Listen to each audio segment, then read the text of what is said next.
시청자 여러분 안녕하십니까? 시사토론텐 정병준입니다. 요즘 하루하루 생활하시기 정말 힘드시죠? 다시 확산되는 코로나19에 폭염까지 겹쳤습니다. 코로나19 때문에 사람을 만나는 게 거의 중단됐고요. 또 폭염 때문에 일하기도 힘들고 밤에는 잠자기도 힘든 그런 생활이 계속되고 있습니다.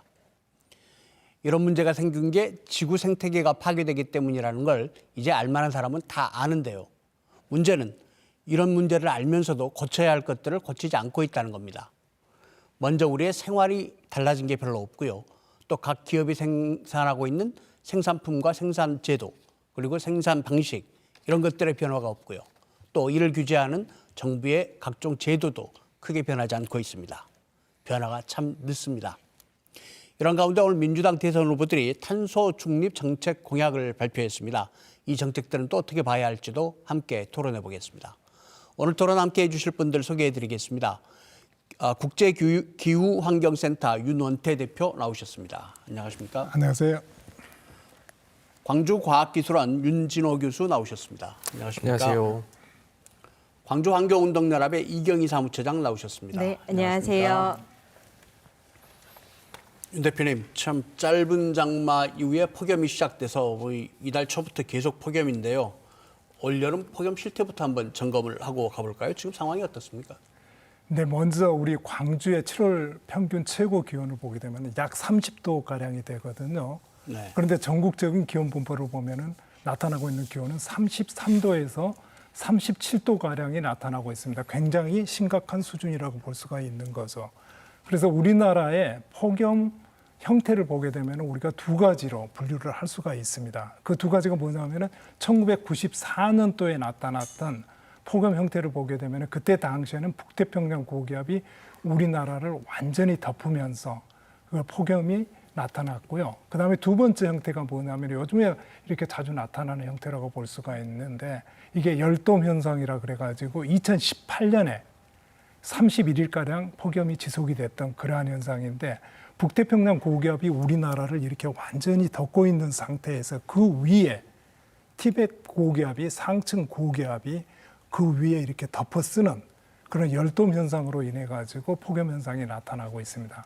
그런데 올해 현재를 보게 되면은 현재는 지금 이제 상해 지역에 태풍 인파가 이렇게 지금 진입을 하고 있거든요. 이 태풍 인파의 영향으로 우리가 예상했던 것과는 달리 지금도 올해 지금 현재 열돔 현상이 나타날 거라고 전문가들이 이렇게 가서 예상을 했었는데 예상과는 달리 태풍 인파의 영향으로 인해 가지고 티벳 상층에 있는 고기압이 이렇게 남쪽으로 치우쳐지는 경향을 보이면서 열돔 현상은 현재까지는 나타나지 않을 것으로 그렇게 보고 있습니다. 그러나 지금 현재 북태평양 고기압이 우리나라를 이런 거 고온다습한 고기압이에요.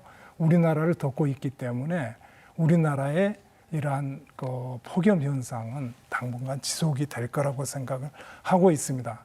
그리고 무엇보다도 지금 태풍 인파가 상해 지역에 있는데 이 상해 지역에 있는 태풍 인파의 영향으로 우리나라 서해안 지역으로 이러한 이제 다습한 그런 수증기들이 유입이 되고 있거든요. 그래서 현재는 폭염뿐만 아니라 저녁이 돼도 밤이 돼도 기온이 떨어지지 않는 열대야까지 겹쳐지고 있습니다. 아주 심각한 상황이라고 볼 수가 있겠습니다.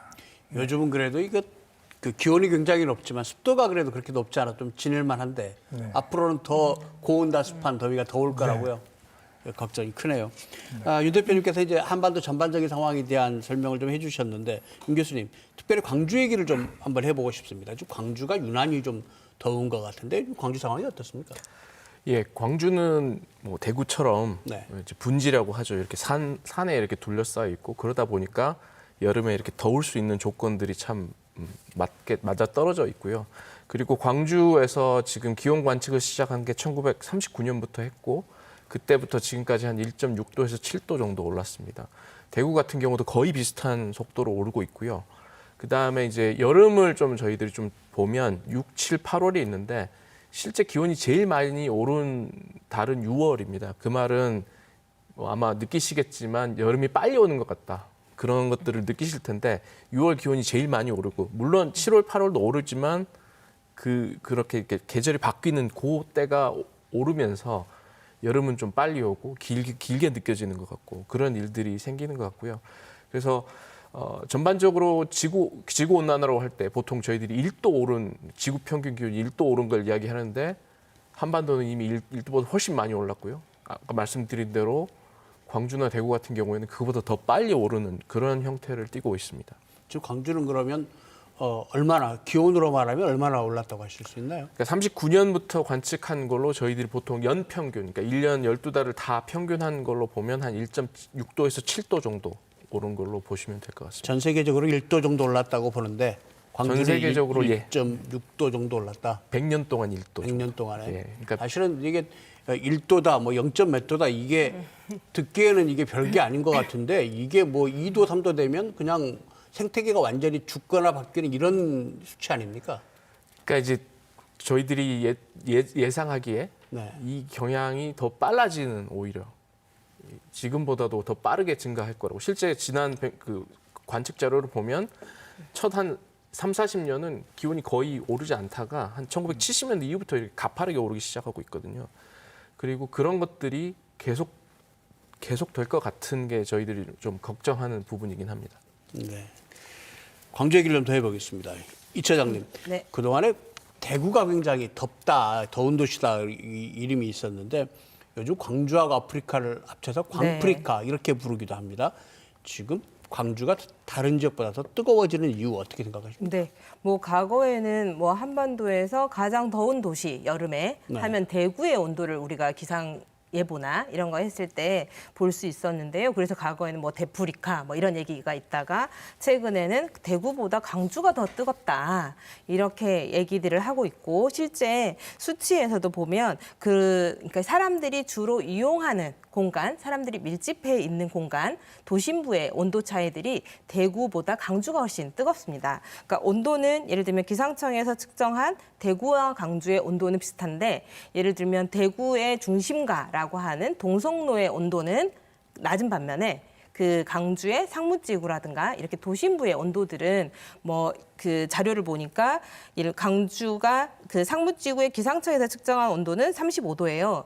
근데 그 상무지구 도심 안의 온도는 40도를 육박하는 거죠. 그리고 대구 같은 경우는 동성로가 기상청에서 측정한 온도는 35도인데 그 동성로의 온도는 36도 정도로 그렇게 큰 차이가 없는 상황인데요. 그 이유는 과거부터 이제 대구가 가장 더운 도시다 이런 이야기들이 있었고 실제 그랬습니다. 그래서 대구에서는 일찌감치 도심을 식히기 위해서 나무 심기 운동들을 열심히 했죠. 그래서 뭐 대구의 예전에 권 시장님 같은 경우는 나무 시장이다라고 할 정도로 나무들을 많이 심었고 그러면서 대구의 도심의 온도들이 좀 더 낮아지는 상황들이 있었고요. 대구와 광주를 비교해 보면 대구는 이렇듯 좀 도심의 온도들, 시민들이 체감하는 온도들이 호전되는 반면에 광주는 악화가 되고 있습니다. 그래서 그 열대야의 날짜들도 보면 그 2010년부터 2020년까지 5년 주기로 한번 끊어보면 대구는 과거에는 2010년부터 2014년까지 열대야가 24일이었는데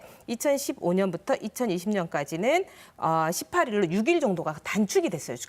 줄어들었는데 광주의 경우는 열대야의 날짜들이 대구에 비하면 그 더 많이 증가하는 상황인 거죠. 그래서 실질적으로 대구는 호전되고 광주는 점점 악화되면서 한반도에서 뭐 가장 뜨거운 도시 하면 광주의 온도가 최고 온도가 몇 도냐 이게 사실 일기예보에서 이제 그 다루어지고 있습니다. 기후 위기 때문에 전체적으로 전 세계적으로 기온은 올라가고 거기에 광주는 더구나 이 부분에 대해서 그동안의 소홀의 결과 더 올라가고 굉장히 좀 어려운 상황인 것 같습니다. 이렇게 어려운 상황이 계속되면 참 많은 어려움들, 생활에도 불편한 점들이 있을 텐데요. 혹시 우리가 일상을 살아가는 어려움 말고 거기에 대해서 사회적으로, 경제적으로 특별히 어떤 문제들이 더 생기진 않을까요? 혹시 윤 대표님 어떤 생각이 있으십니까?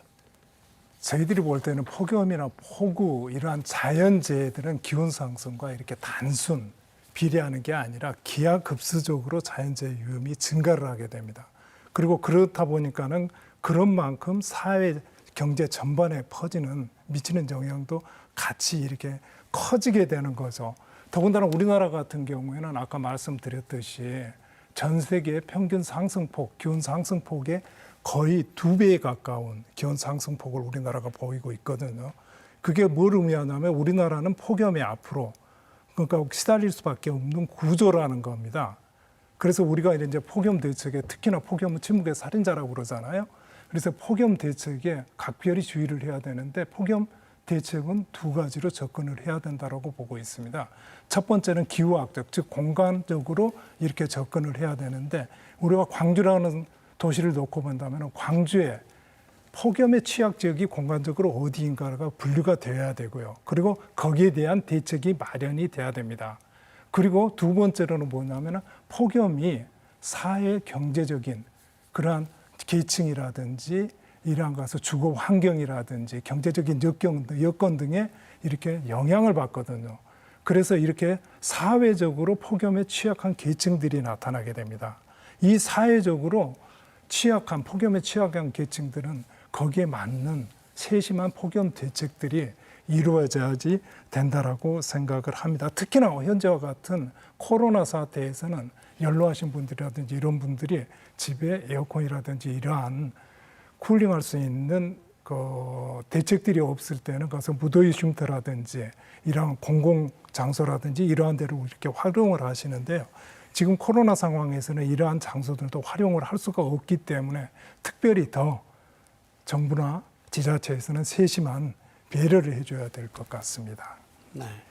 이차님 혹시 사회적인 문제? 네, 뭐 사회적인 문제로 사실은 그 폭염으로 인해서 사실은 그 많은 사람들이 사망을 하고 있어요. 평균 뭐 올해 자료도 보면 올해 뭐 캐나다나 유럽이나 이 폭염들 그리고 이상기후로 인해서 많은 사람들이 피해를 입고 도시 자체가 많은 그 상처들을 입었는데요.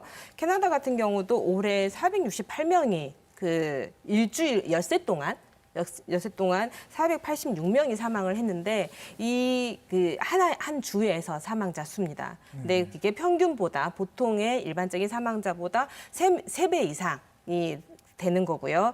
대부분 사망자들의 상황들을 살펴보니까 혼자 사시거나 그 환기가 잘 안 되는 곳에 사시거나 하는 분들이 대부분 이제 그 폭염으로 인한 사망까지 연결됐던 이런 부분에 대한 대응들이 그 사실 뭐 캐나다만의 문제 있겠습니까? 우리 광주도 마찬가지인데요. 광주도 선풍기만 겨우 틀 수 있는 집들.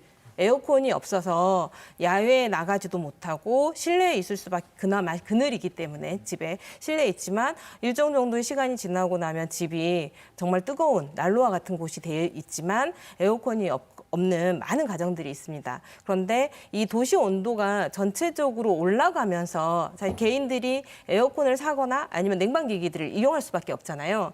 근데 그 도시 전체적으로 지금 뭐 폭염에 대한 대책들, 광주시의 대책들을 여쭤보니까 도로에 살수차가 지나가면서 물을 뿌리거나 아니면 아까 얘기했던 뭐 이제 그 피할 수 있는 폭염 대피소를 운영할 수 있는 전기료 뭐 이 정도들을 지원하는 게 그 지금 광주시에서 정책으로 하고 있더라고요. 이 폭염이나 아니면 작년에 집중호우로 인해서 많은 그 광주의 이상기후로 인한 피해들이 있었는데 사실 여전히 뭔가 긴장감 있게 대책을 수립한다라고 볼 수 없어서 여전히 폭염이라든가 집중호우 그리고 이상기후로 인해서 노출되는 계층은 그대로 재해에 노출돼 있는 상황입니다. 코로나19 상황을 보면 사실은 의료 지원 체계가 제대로 갖춰지지 않은 나라에도 피해가 크잖아요. 근데 우리나라는 비교적 거기에서는 좀 다행스러운 국가이긴 합니다만 이 폭염으로 들어가면 그 생활 여건이 다른 사람보다 조금 더 불리한 분들이 훨씬 더 피해가 클 텐데 그냥 제일 먼저 궁금해지는 게 이런 질문이네요. 교수님, 올해 이 폭염 언제쯤 끝날까요? 일단 이 질문 먼저 드리고 다음 질문 넘어가겠습니다. 네, 정말 어려운 질문을 해주시는데요. 일단 지금이 7월 마지막 주고요. 네. 아직 보통 어르신들이 말하는 말복까지가 되게 더운데 아직 한참 좀 남아 있고요. 보통 8월 15일, 그러니까 광복절 전후가 되면 정말 무덥다 이런 날들은 이제 줄어들 것으로 예상이 되는데 아까 앞서 말씀도 나왔지만 보통 태풍이 하나 올라오면 좀 그 열돔이라고 하는 것들을 좀 깨는 현상도 생기고요. 그러면서 조금 나아지는데 지금 온 2개 태풍, 그러니까 상해에 상륙한 그 태풍 하나랑 그 다음에 지금 동경 앞바다에, 도쿄 앞바다에 있는 그 태풍 하나, 그 2개가 한반도 주위만 이렇게 지나면서 오히려 덥고 습한 공기를 계속 이렇게 밑에서부터 끌어올리는 형태를 띠고 있습니다. 그래서 이번 주는 계속 더울 것 같고요. 다음 주, 다다음 주, 앞으로 한 3주간 정도는 조금 번거로우시더라도 계속 그 뉴스를 좀 확인하시고 일기예보도 보시고 특히 이제 야외 활동을 많이 하시거나 지금 그 선별진료소에서 일하시는 분들 같은 경우에 그런 분들은 앞으로 3주간은 지속이 된다라고 보시고 대비를 하시는 게 좋을 것 같습니다. 이번 한 달 버티는 것도 사실 참 만만치 않은데 앞으로 3주가 더 덥다고 합니다. 사실 이 폭염이라는 게 자연스러운 현상이 아니고 인간이 뭔가 잘못해서 기후 생태계가 흔들렸기 때문에 지금 생겨나는 이런 현상에서 문제가 더 큰데요. 얼마 전에 유엔 산하의 한 위원회에서 나온 보고서에 코로나 다음 재앙은 폭염이다 이렇게 규정을 했다고 하더라고요. 그래서 이 폭염이라는 게 정말 굉장히 심각하구나. 이게 정말 그냥 두고 볼 수 있는 일이 아니구나 이런 생각이 드는데 말이죠. 윤 대표님, 제가 이번 토론회를 준비하면서 예전에 윤 대표님께서 이제 언론에 말씀하셨던 거 찾아보니까 지금 이 이상 기온이 계속된다면 인류가 22세기를 보지 못할 거다 이런 얘기를 하셨어요. 굉장히 사실은 충격적인 얘기인데 22세기를 볼 수 없다고 한다면 지금 태어난 아이들은 80살도 되기 전에 다 굉장한 위기에 처할 거다 지금 이 얘기인데 좀 얘기를 들어볼까요? 그렇게 심각하게 보시는 이유가 뭡니까? 지금 제가 이제 가서 예전에 했던 인터뷰 발언을 정정을 해야 될 시기가 온 것 같습니다.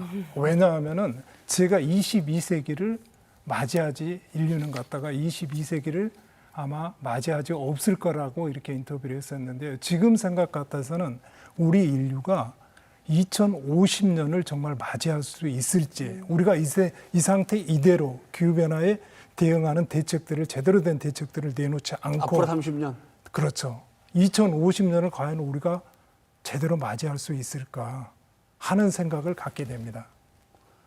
그래서 정정하겠습니다.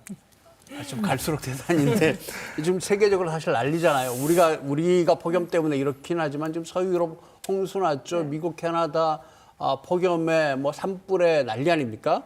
너무 뻔한 질문이 될 수 있을 것 같지만 왜 이렇게까지 심각하게 된 겁니까? 그러니까 지금 현재 전 세계적으로 동시다발적으로 나타나고 있는 폭우나 폭염 이런 자연재해들은 그러니까 자연재해의 이렇게 빈도수라든지 강도의 증가는 우리가 한마디로 기후변화, 지구온난화로 인한 기후변화 때문이라고 우리가 말할 수밖에 없습니다.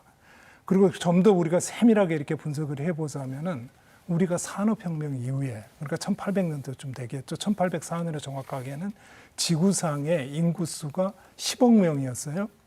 근데 지금 현재 지구상의 인구수는 약 79억 명이 됩니다. 그러니까 약 220년 전에하고 비교를 해보면은 220년 동안에 우리 지구상의 인구수가 69억 명이 증가를 했다라는 겁니다. 근데 우리들은 이 79억 명에 대해서 가서 먹여 살려야 되고 이 먹여 살리기 위해서는 가서 우리가 대량 생산 체계가 필요했단 말이에요. 근데 이 대량 생산 체계는 많은 에너지를 필요로 합니다. 이 많은 에너지는 어디에서 오냐면 지금까지 화석연료가 아주 좋은 에너지의 원이었단 말이에요. 그래서 약 200여 년 동안 우리 인류가 화석연료를 잘 사용을 했죠. 그런데 지금 와서 이 화석연료가 우리의 인류의 발목을 잡기 시작을 한 겁니다, 사실. 그게 바로 기후변화예요. 그래서 우리가 잘 아는 것처럼 대기 온실가스 방출로 인해 가지고 지구가 온난화되고 온난화는 기후변화로 이렇게 되고 기후변화로 인해 가지고 많은 자연재해의 피해를 우리가 지금 입고 있습니다. 예를 들어서 본다면은 지구상에서 온난화 현상이 가장 두드러지게 나타나는 데가 북극 지역이에요. 북극 지역 같은 데는 전 세계 기온 상승 폭의 약 3배가량 빠르게 온난화가 진행이 되고 있습니다. 그러다 보니까는 북극 지역이 온난화가 되다 보니까는 중위도 지역 같은 데서는 이게 온난화가 지구가 더워진다는데 이렇게 갑자기 한파가 닥치기도 하고 그러다 보니까는 또 열대 지역에서는 지구상에 에너지가 많이 집적이 되고 축적이 되다 보니까는 이러한 열파라든지 이러한 현상들이 나타나게 됩니다. 그래서 이러한 열파로 인한 피해도 이렇게 많이 나타나고 있는 거죠. 이게 바로 기후변화로 인한 피해고 그 영향이라고 보시면 될 것 같습니다. 우리 윤 대표님 말씀 듣고 있다 보니까 솔직히 말씀드려서 제가 뒷부분을 잘 못 들었습니다. 왜냐하면 2050년, 30년밖에 안 남았다 이렇게 얘기하시니까 그게 제가 충격적이어서 마음이 좀 바빠지는데요. 그냥 이 얘기를 빨리 돌려야 될 것 같습니다. 정말 뭘 어떻게 해야 됩니까? 이 상황에서. 일단 세 분 출연자들 한 분 한 분 얘기를 좀 들어보겠습니다. 먼저 윤 대표님 당장 뭘 해야 되는 겁니까?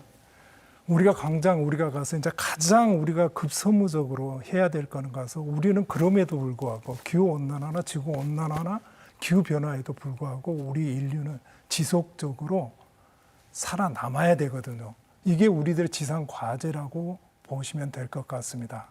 그래서 이제 우리가 흔히 말하는 지속 가능 발전을 해야 된다라는 겁니다. 그런데 우리가 이러한 현재 지속 가능 발전으로 인류가 지속적으로 2050년을 넘기고 22세기를 맞이하려면은 여기에서 우리가 기후 변화를 스탑을 시켜야 돼요. 그러지 않으면은 지금 과학자들이 우리가 보통 이제 IPCC라고 보통 얘기들 하는데 IPCC에 전 세계의 과학자들이 5천 명이 모여 앉아가지고 보고서를 냅니다. 그게 IPCC 보고서예요. 그 보고서를 보면은 지금 2030년이나 이때쯤 되면은 갔다가 벌써 전 지구 평균 기온이 1.5도가 상승을 할 거라고 하고 있거든요.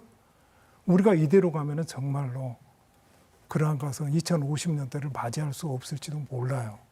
그래서 이러한 것을 스탑을 해야 되는데 어떻게 해야 되냐. 그 첫 번째가 바로 에너지 전환이라고 말할 수가 있습니다. 지금 현재 우리 지구상에 있는 특히 우리나라 같은 경우에는 화석연료 기반의 산업 시스템을 가지고 있거든요. 이걸 하루빨리 청재생에너지, 청정에너지 기반의 산업 시스템으로, 산업 기반으로 전환하는 게 그게 보통 우리가 이제 에너지 전환이라고 표현을 하는데요.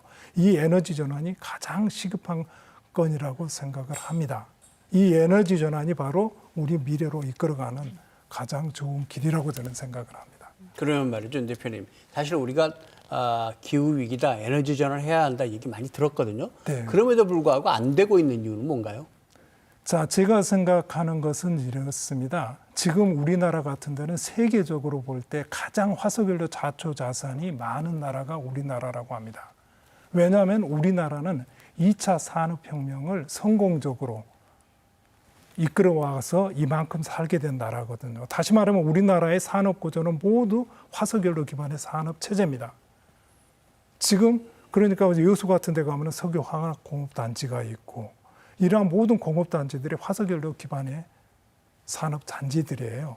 이거를 갖다가 우리들이 한꺼번에 전환을 시키기에는 굉장한 대수술이 필요한 작업입니다. 말은 쉽지만 에너지 전환을 하기가 사회 시스템 자체를 바꿔야 되거든요.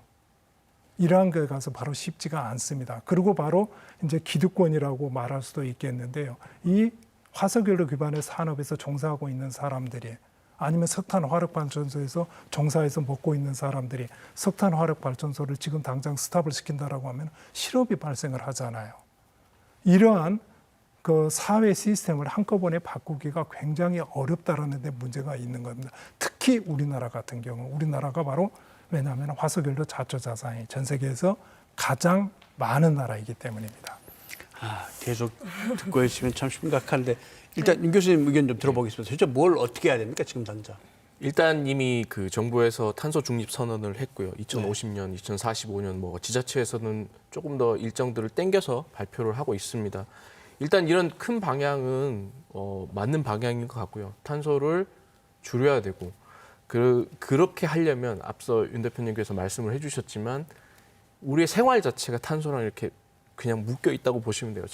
자동차를 운전을 해도 탄소가 나오는 거고, 뭐 전기를 켜는 순간 탄소를 소비하고 있는 거기 때문에 이런 것들이 좀 체계적으로, 그러니까 대한민국만 해서 나 혼자만 해서 해결이 안 될 수도 있습니다. 하지만 국가 레벨에서 뭔가 이렇게 그 전략들을 준비를 해야 되고요. 전 세계적으로 동동으로 해야 될 일도 분명히 있고요. 지자체에서 해야 될 일도 있고 개인이 해야 될 일이 좀 따로 있는 것 같고, 이런 것들이 조금 더 전체적인 큰 그림에서 정책의 우선순위가 결정이 되고 그 우선순위에 따라서 좀 그 정책들이 입안이 되고 수립이 되고 실행이 돼야 되지 않을까 이렇게 생각을 합니다. 그러니까 지금 정부에서 선언을 했고 다양한 이런 아이디어들이 나오는 것 같습니다. 이렇게 하자 저렇게 하자 이렇게 하면 뭐 탄소를 줄일 수 있다 그러는데 지금 중요한 건 방향은 설정이 된 것 같고요. 그 방향을 어떻게 하면 제대로 할 수 있는지 그걸 국민들에게 일반 시민들에게 모든 것 책임을 전가할 수는 없는 거고 산업계도 나눠 가져야 되고 저희들도 나눠 가져야 되는데 그 분할을 어떻게 할지 누가 어떤 일을 먼저 해야 될지 이런 것들이 결정이 좀 돼야 되고 그런 것들은 단순히 정부에서 혹은 국회에서 이렇게 하자 그게 아니라 어떤 사회적인 합의가 있어야 되고 그 합의에 따라서 뭐 가령 전기세를 올려야 되는데 현실화를 시켜야 되는데 그걸 언제 할지 누가 먼저 부담을 할지 이런 것들이 좀 체계적으로 좀 사회적으로 논의가 된 후에 결정이 되는 게 좋지 않을까. 그리고 큰 그림 컨트롤 타워라고 하는 것이 있어서 전체적인 정책의 방향 지자체부터 중앙 정부까지 각 부처마다 지금 따로따로 준비를 하고 있거든요. 그런 것보다는 그 큰 틀에서 그림을 그려주고 그 틀에서 각 부처 아니면 중앙정부, 지방정부가 어떻게 움직일지 이런 것들이 좀 그림을 그려야 되는 시기가 아닐까. 그리고 그게 수립이 된 후에는 함께 좀 실천해 나가야 되지 않을까 이렇게 생각하고 있습니다. 사실은 방금 임 교수님께서 정치인들이 굉장히 꺼리는 얘기를 꺼내셨어요. 전기값을 올려야 된다, 전기세를 올려야 된다. 사실은 이제 누군가가 얘기를 해야 될 때가 된 거거든요. 그리고 공감대를 얻기 위한 토론들이 진행돼야 되는데 이게 지금 정치인들이 계속 주저주저 하고 있는 게 좀 문제인 것 같습니다. 일단 이경희 차장님 말씀 네. 들어보고 가죠. 뭘 해야 됩니까? 네, 저는 그 스웨덴의 환경 운동을 하는 친구 청소년 그레타 툰베리가 이렇게 말을 해요. 그 어른들이 거짓말을 하고 있다. 뭐 내일은 괜찮을 거야라고 얘기하지만 아까 윤원태 대표이사님께서 얘기하셨듯이 2050년 불확실하다. 우리 미래 불확실하다라는 얘기를 하셨는데 청소년의 미래를 뺏지 마라 이렇게 얘기하고 있습니다. 그렇지만 여전히 사실 뭐 이해관계자들의 뭐 아니면 산업계 아니면 그리고 그 용기 없는 정치계 정치인들이 이 우리의 삶을 망치고 있습니다. 여전히 성장은 가능할 거라고 이야기하고 있고 성장이 가능한 상황에서 녹색 성장을 만들면서 우리 그 지구의 온도도 낮출 거야라고 얘기하고 있지만 기후 변화 협약 당사국 총회가 첫 번째로 열렸던 그 1997년에서 전 세계가 함께 1.5도의 온도를 낮추자고 합의한 게 2015년이고 올해 이제 파리 협정이 발효돼서 각각의 그 국가의 기후 감축 그 탄소 감축 목표들을 다 제출하고 있지만 여전히 한국의 상황들을 보더라도 미온적이고 여전히 그 지구의 미래 1.5도의 온도를 낮추기 위한 한국의 역할이나 아니면 각국의 노력들은 여전히 부족한 상황입니다. 그래서 우리에게 2050년이 정말 올 수 있을까? 뭐 이런 이야기들 해주셨는데요. 그와 마찬가지로 더 많은 그리고 저희 같은 어른 세대들은 그나마 많은 것들 경험하고 누려보았지만 청소년 세대 그리고 이 다음 세대들은 사실 그 열악한 환경에서 마스크를 내일 벗을 수 있을 거야. 아니면 내일은 폭염이 오지 않을 거야. 내년 여름에는 좀 더 거리를 걸을 수 있을 거야. 라고 얘기할 수 있는 어른들이 몇 명이나 있을까 싶습니다. 이차장님께도 방금 이야기하신 용기 없는 정치인들 얘기 좀 한번 해보겠습니다. 오늘 방송 시작하면서 말씀드렸습니다만 민주당 대선 후보들이 탄소 중립에 관련된 정책을 발표했거든요. 일단 이 내용을 어떻게 평가해야 될지 한번 얘기 들어보죠. 먼저 용기 없는 정치인들 질책하셨으니까 이차장님께서 얘기하시겠습니다. 네, 오늘 오전 10시부터 민주당에서 유튜브로 이제 진행을 하더라고요. 저는 그걸 사무실에서 봤는데요. 각 후보들이 3분 정도씩 기후 정책에 대해서 얘기를 했습니다. 근데 지금까지 그 대선 후보로 그 등록을 하고 그리고 대선 후보로 나가겠다 선언하는 과정에서 어느 후보들도 기후 문제가 얼마나 위기이고 앞으로 내년에 중요하게 풀어야 될 문제인지 얘기한 후보들이 없었습니다. 그나마 뭐 이재명 후보는 얼마 전에도 오늘이 있기 전에도 기후에너지부를 신설하겠다라고 하는 약속을 한 바가 있습니다만은 미국의 뭐 조 바이든 대통령 같은 경우는 자기가 첫 번째로 해야 할 일, 그 선거운동 과정에서 기후협약에 다시 들어가겠다. 그 트럼프가 탈퇴했던 거 다시 미국이라는 국가로서의 역할들을 세계 속에서 하겠다라고 했고 그 약속을 지켰습니다. 그래서 첫날 그 기후협약에 다시 가입하는 사인을 했는데요. 오늘 3분 정도씩 후보들이 이야기한 것들을 보면 여전히 성장 중심의 그 기후 정책들을 이야기했고 또 한편으로는 구체성이 모호했습니다.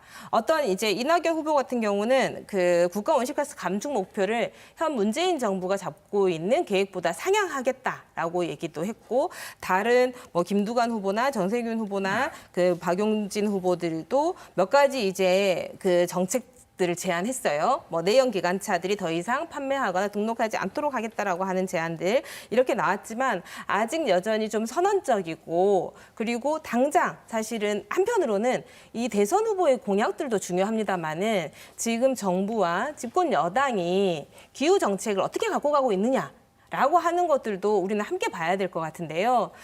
여전히 그 우리가 지금 뭐 기후와 관련해 가지고 그 법을 만들려고 정부가 입법하고 여당에서도 여러 가지 법을 만들어놨지만 국가의 감축 목표를 명확하게 정하고 법에 명기함으로써 그 목표에 따라서 2030년, 2050년까지 어떻게 국가가 해나갈 것인지가 지금 분명하게 필요한데 그런 부분들은 좀 부족한 상황입니다. 민주정 자체가 기후 정책들이 좀 부족한 상황인 거죠. 윤 교수님께서는 오늘 그 대선 후보들의 정책 어떻게 보셨습니까? 제가 직접 보지는 않았고요. 근데 아까 제가 말씀드린 대로 좀 컨트롤 타워가 있고 그 안에서 큰 그림을 그리고 지자체랑 협력하는 그런 그림이 제일 저는 바람직하다고 생각을 하고 있고요.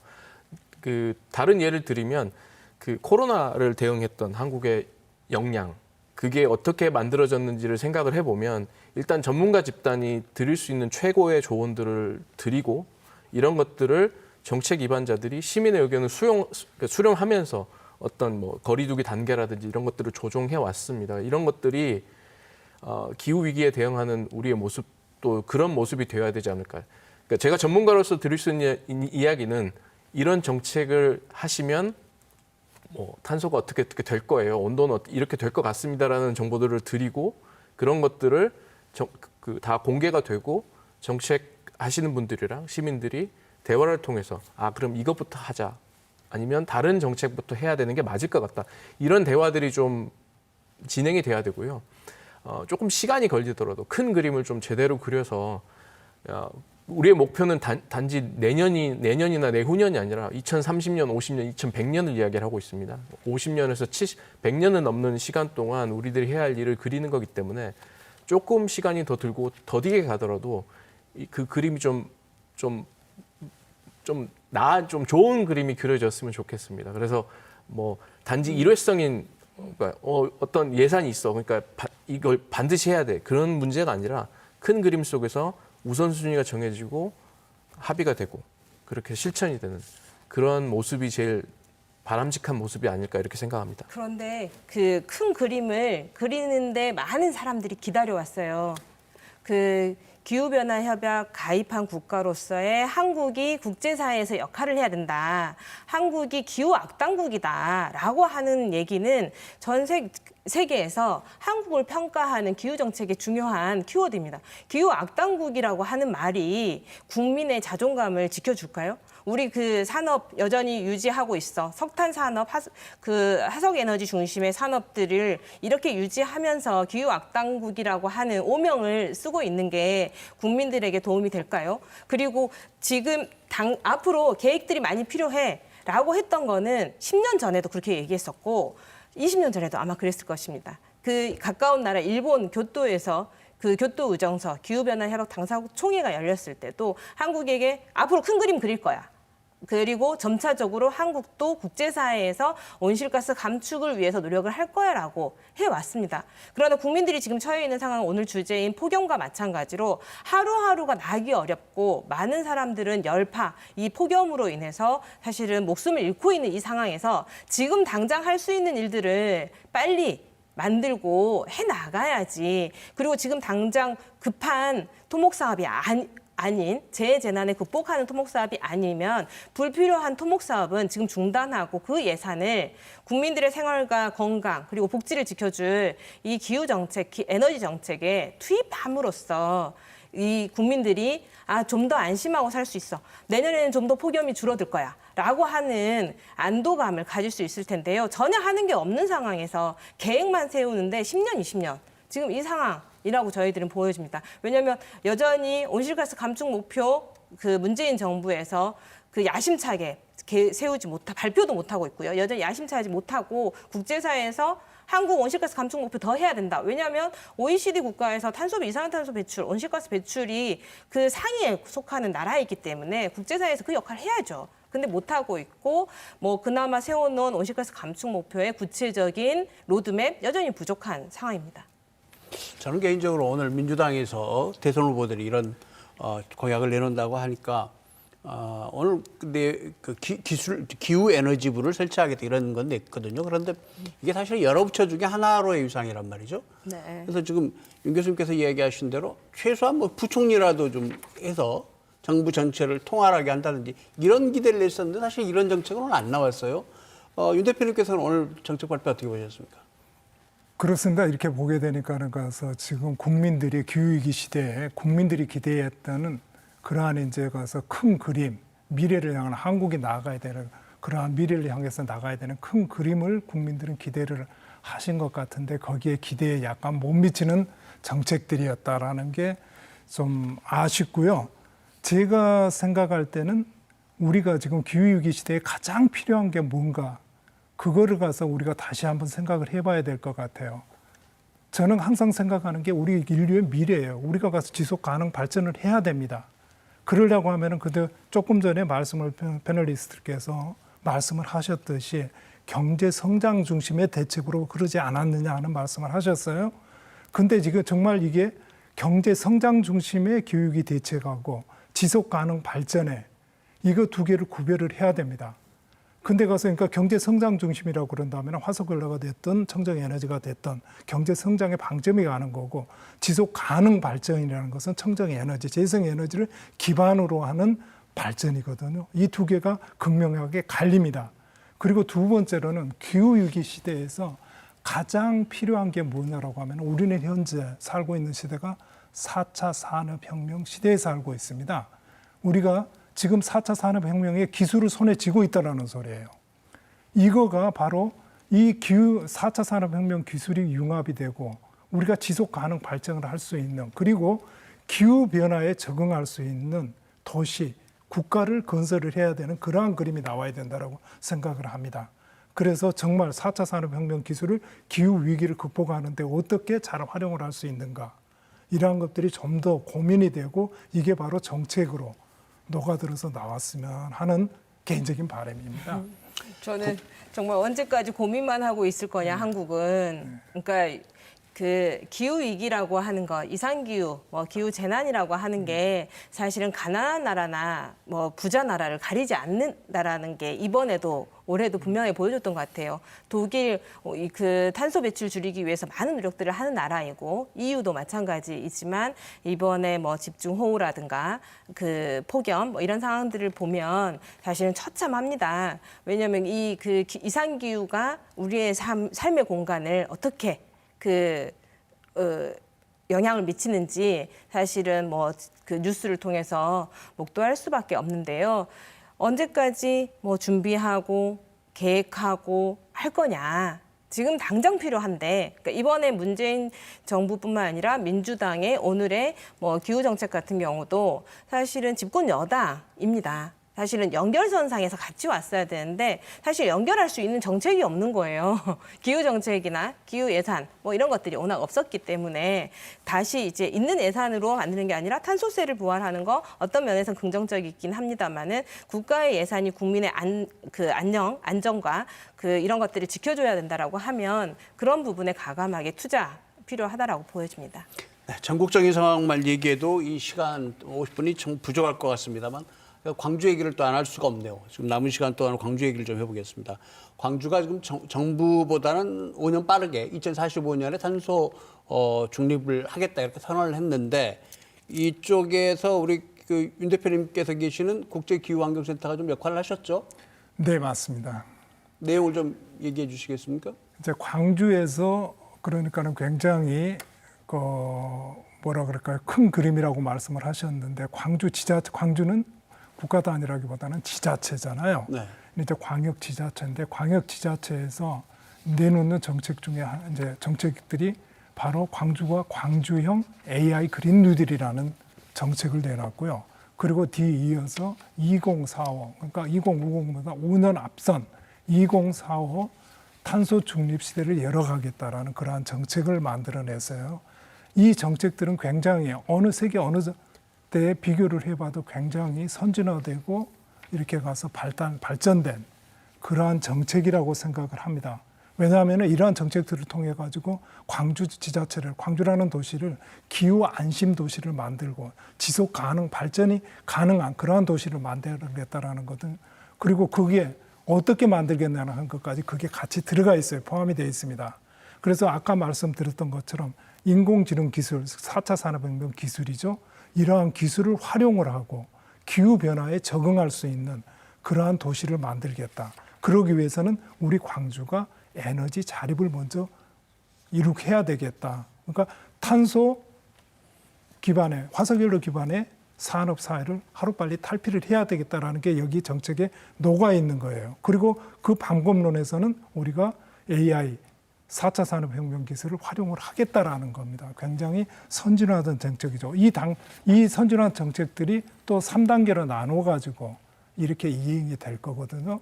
지금은 1단계에 지금 들어와 있는데 1단계는 2030년까지 광주에 있는 기업들이 RE100이라고 그러잖아요. 그 광주에 있는 기업들은 그 전력을 가서 거기에 활용되는 전력들을 이렇게 그 신재생 에너지로 100% 신재생 에너지로 이렇게 충당을 하겠다라는 게 RE100입니다. 기업 RE100을 2030년까지 우리가 가서 달성을 하고 그리고 2035년까지 광주라는 도시가 이 에너지 자립을 하겠다.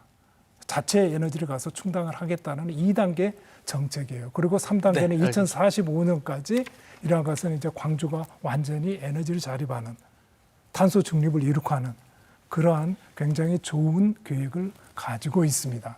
이 차장님, 네. 임 대표님께서는 이제 굉장히 네. 좋은 계획을 네. 가지고 계신다 이렇게 말씀하셨거든요. 근데 이게 발표된 네. 게 이제 딱 1년 됐습니다. 네, 작년 맞습니다. 7월에 발표됐으니까 1년 동안의 진척상 어떻게 보십니까? 1년 동안 느낌이 오시나요? 체감하시나요?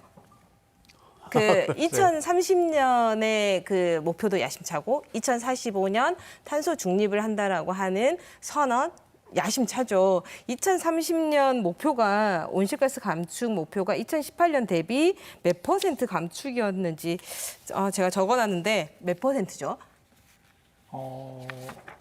정확히 지금 기억을 못 하겠는데 넘어가실까요? 예, 넘어가시죠. 아니 그게 30 몇 %여가지고 35%인가로 네, 기억하는데 정확하지 않습니다. 지금 그러니까 한 9년 정도 남아 있는 시간이에요. 9년 동안 그걸 하려면 1년에 뭐 한 7% 정도를 줄여야 돼요.